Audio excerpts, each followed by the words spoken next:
আসসালামু আলাইকুম গাইস। এই তো নিয়ে আসলাম নতুন এই খাজানে লাগানো হবে। এখন আমার তার হলো তিনটা, দেখতে পাচ্ছেন তিনটা, এই দুইটা লাগবো উপরে খাজানে লাগালে এই দুইটা। ওকে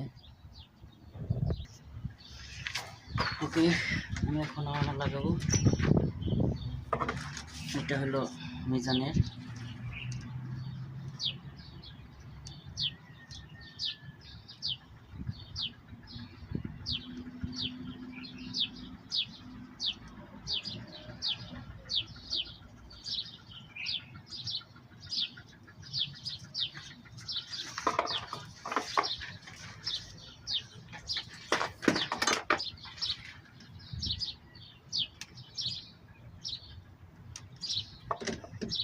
তারপর মিজান কীভাবে করা হয় এটা আমি